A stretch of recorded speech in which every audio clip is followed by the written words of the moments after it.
10 things I wish I knew before committing to my gender. I would love to start with, sorry, I have my notes right in front of me. I would love to start with explaining the difference between sex and gender because that is often misconstrued. Really often people use it interchangeably and they're not interchangeable. Sex is referring to the biological reproductive organs. There's male, balls and penis, female, vagina, uterus, vulva, all that. And then there's intersex, where there's a mixture. You could have a mixture of having testicles, of having testicles and some parts of the vagina, or like a uterus in there. Like there's just a mixture. And there's actually 1.7% of the population that is intersex. And you'd never hear about intersex until you're maybe learning about it in college, until you're maybe hearing rumors about it later in high school, or maybe seeing crazy, insane pictures of people's private parts that you were not trying to see in middle school. You know what I mean? Like, I feel like it needs to be brought up in biology that there is a possibility of mixture.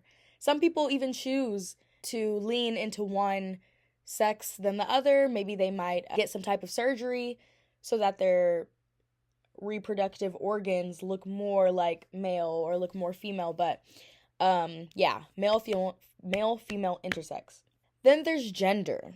Gender refers to the cultural roles, the behaviors, and identities which is influenced by both how one views themselves and how their society views them as well. That definition, I want to say I just got it off of Google. But I use that definition because gender is a social construct. Gender is something that is culturally created and then constantly influenced and reinforced by society, the people you're around, media, the world, all that. Sexuality refers to sexual orientation and attraction. I'm not as much going to get into sexuality. Sexuality might come up in here, but that's just like who you're attracted to. And how you're attracted to people too, because that's another thing too. Like some people are asexual, where they don't like intimate sex, or they don't, they're not into sex, but romantic attraction is still there. There's also a possibility of where identities can seem to clash. For example, some people identify as a non-binary lesbian. When you're non-binary, mind you, there's multiple genders. I didn't even go over what all the possible genders are, but there's multiple genders. And someone who classifies as non-binary means that they don't fit man or woman. They're kind of somewhere in between. Maybe some days they feel more manly or masculine than they feel more feminine. But non-binary acknowledges that gender's on a spectrum and that there's more than just male and female, something in between. Sometimes there's even outside of this binary. And some people who identify as non-binary, but they're femme. Maybe they were born, like me, born with female reproductive organs, born and raised as a girl, as a woman. But then I can identify as lesbian because I'm attracted to other people who also have female reproductive organs, who maybe identify as a woman, even if I identify as non-binary. So I hope that makes sense, because I'm still being perceived as a woman, no matter how I choose to personally identify. I actually identify as non-binary, and it's not something that I explicitly state all the time because I feel like it's not something that is the most important thing about me. A lot of people also just don't understand, so I don't want to spend time explaining myself, although explanation is good, but I like to reserve in-depth explanation to when I don't need to get interrupted. When I don't get interrupted and when I could just free flow. Number 1 on the list of 10 things I wish I knew before committing to my gender. My period is going to make me hate myself in the world. Okay, guys, I wish we learned more about what the period is going to bring.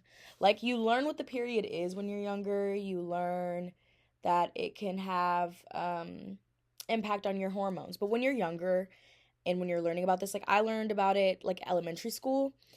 Girl, I don't know what hormones are.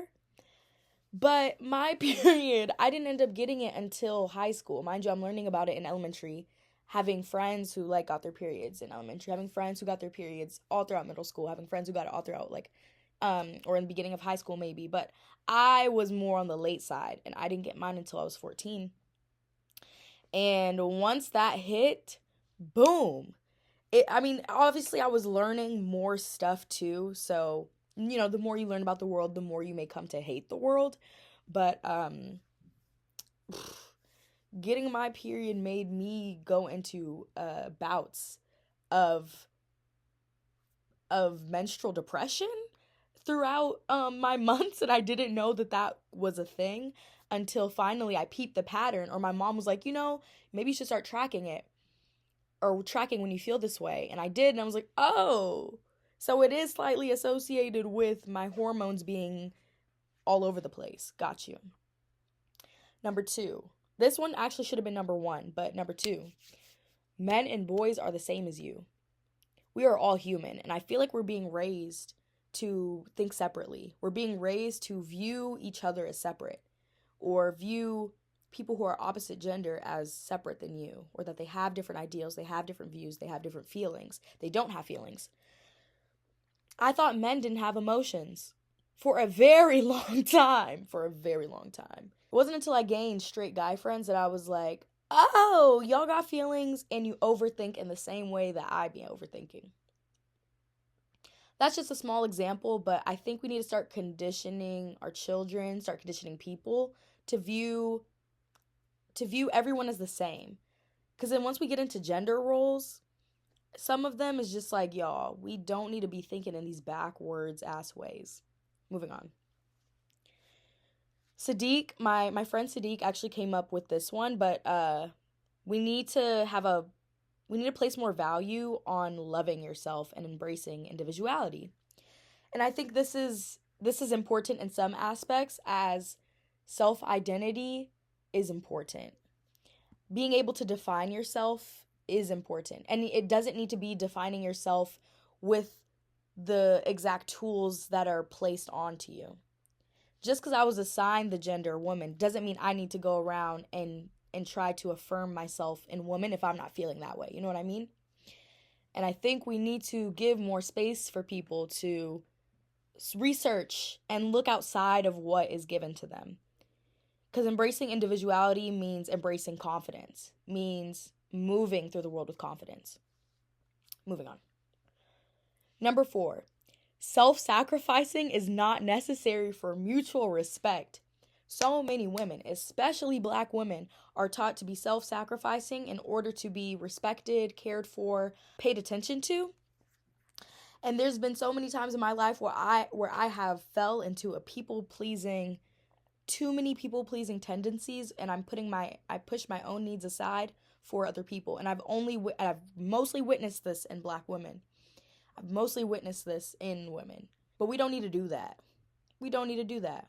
If something feels uncomfortable, you should be able to say, no, I don't want to do this. And that goes in any aspect, any place where you feel uncomfortable. Sometimes uncomfortableness is necessary for growth. Sometimes uncomfortability is necessary to gain the experience, especially if it's something that you want to be in. Sometimes you need to be uncomfortable in order to get to where you need to go. But sometimes uncomfortability isn't good.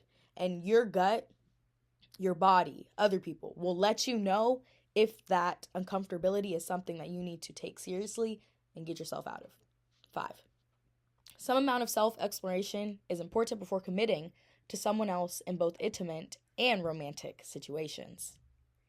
I think self-exploration, whether it's sexual, whether it's based in identity, whether it's artistic, all of that, I think some amount of it should be done before wanting to get into a romantic relationship or wanting to become intimate with someone.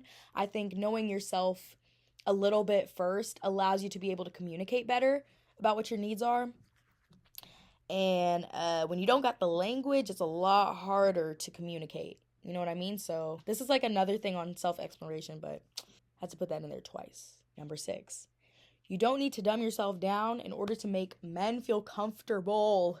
Ooh, girl. I thought that men were dumb for a very long time. I thought they couldn't understand what I was saying for a hot minute. This is like, I'm talking about like elementary, middle school, a little bit of high school years. And often, if I understood something, I would pretend like I didn't understand to allow a dude to explain. Like, what do they call it? Mansplaining? We don't need to know. If I know something, let me explain. Let me say, okay, I agree with you on that because I actually already know this and I can add on to that. You know what I mean? Let's not allow people to try to speak dumb, because that's what I'm more referring to when men try to belittle and speak down as if you don't know or understand something. When, girl, I know more. I know a little bit more than what you're talking about. Number 7. If someone doesn't get your humor, you shouldn't waste your time with them.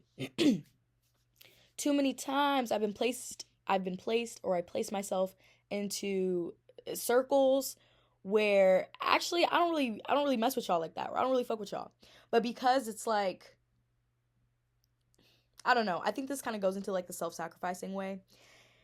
Maybe that also goes into like the teens wanting to like fit in certain type of ways. Girl, you don't need to fit in. You're gonna find people who actually fuck with you, who actually understand you, and you don't need to like try to mold yourself in order to fit into someone else's way of thinking, standards, etc. And this also goes for referring to men as well. I've had a lot of dudes who I don't find funny or who don't understand my humor. So, gotta push that to the side. If you don't understand my humor, let me keep it pushing. 8. This comes from my friend Zoe. Men will hate you for taking advantage of their sexualization of you. I half agree, half disagree. Because sometimes men will take offense if a woman uses their sexuality, for taking advantage of their sexuality, but with other men. And I think those men, bro, if they're okay with their situation, you don't have to say nothing about nothing. It ain't got nothing to do with you. However, I also agree with, if we want to view everyone as equal, maybe we shouldn't be taking complete advantage of our sexuality. But I also really agree with, if you got to do what you got to do. And I don't blame women for wanting to take advantage of their sexuality in order to get the things that they need or want. Have I gotten something free before? Just because I'm a little girl? Yes. Am I going to be like, hey, no, please don't? No. I'm going to accept it and keep it pushing. I am a whore for free stuff. So, and that goes for like anyone giving me free stuff, not even just men. Whatever. Number 9. Your looks will always be a topic of conversation, whether you care about your looks or not. Constantly they're going to be discussed, whether it is by your parents, whether it's by the older women in your life, whether it's by a random on the street, whether it is the people in your class, online, whatever. Whether you decide to conform to your gender or not conform to your gender, your looks are still going to be a topic of conversation, especially for women. And I feel like these days it's looks for everyone, of course. But as a girl who used to get catcalled too much walking down the street as a child, looks will always be the topic of conversation. And I also just like, I don't know. We need to have a broader conversation on what looks mean, what they symbolize, this sounds like another topic, I guess, for a video. Caring about your looks in a way to conform to other people, we can't keep doing that. We can't keep doing that. However, actively going against maybe upkeeping yourself in a certain way, or upkeeping yourself in general, just because you're like, I want to go against the norm, or like I don't want to do this because of da-da-da. Like, I feel like there's ways of taking care of yourself that can still link up and match with how you identify and how you and how you feel about yourself.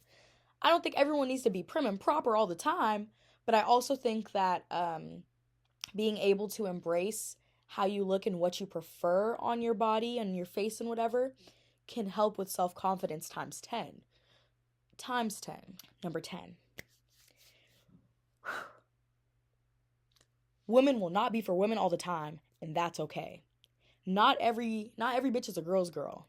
Not every girl is a girl's girl, and that is okay. Sometimes people need to be in their situations. Some people need to be in their male-pleasing, people-pleasing situations in order to get out of it. I feel like a lot of women go through that experience, and I think bashing other women for being in that isn't going to get the girls out. You know what I mean?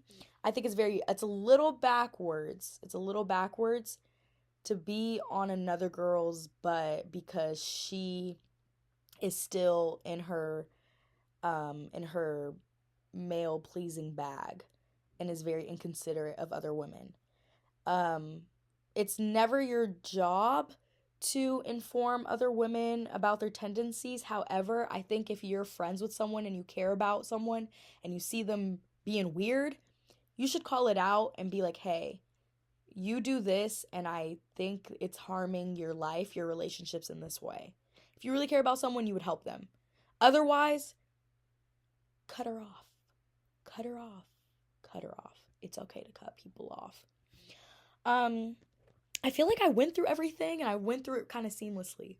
I really hope this turns out good because I've been thinking about this topic for a long time, thinking about this subject for a long time.